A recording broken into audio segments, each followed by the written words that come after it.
Thanks for listening. I'm Christina Conover for Public Voices News Service.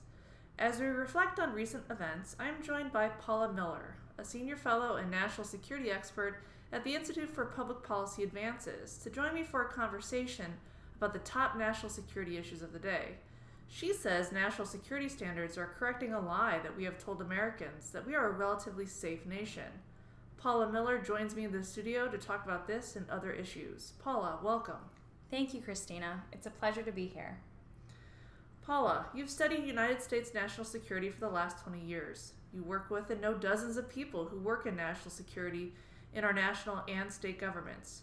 Are we doing a good job keeping Americans safe? Well, we are getting there.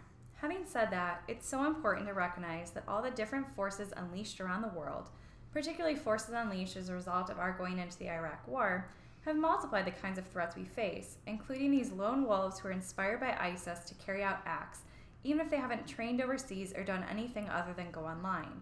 You've got ISIS itself saying to people around the world, if you support what we do, take action. Do it on your own.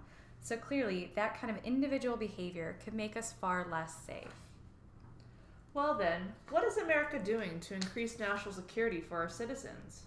This is exactly what our national security experts are trying to address, the formerly inadequate prevention strategies for some types of terrorism. There are two types of threats that go in tandem. There's the lone wolf, and then there's the orchestrated mass attack of the kind that we saw in 9/11.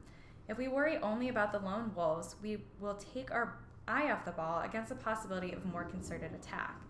But there is another type of threat out there that we have not sufficiently addressed, particularly in the spheres of bioterror.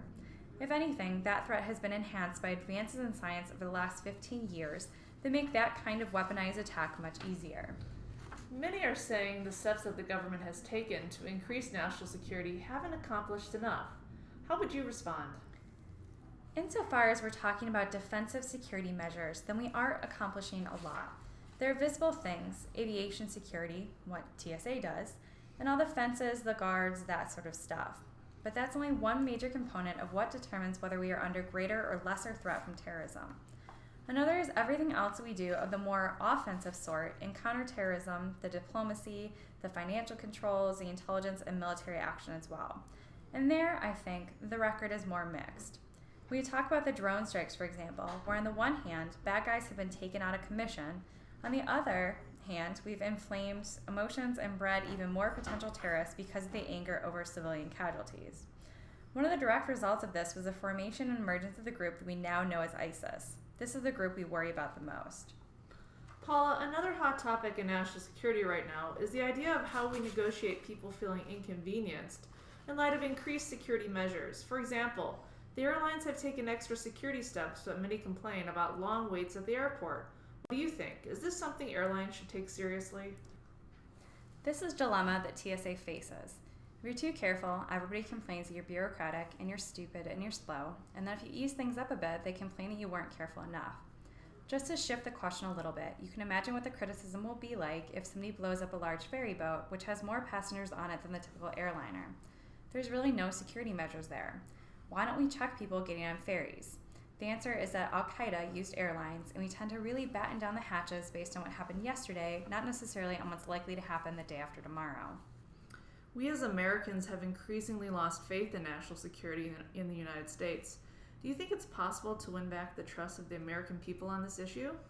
I think the trust is coming back around, at least incrementally. I think we as a society are more resilient towards terrorism because we have come to understand the difference between mass attacks and the sort of lower level, still very infrequent lone wolf attacks we have in this country. I think that's a very important lesson for us as a nation to learn, which is that we should not be overreacting to these kinds of incidents. All right, we'll have to leave it at that. I want to thank you, Paula Miller, Senior Fellow and National Security Analyst at the Institute for Public Policy Advances, for joining me in the studio today and discussing your expertise on this very important topic. Thank you very much. Thanks for having me, Christina.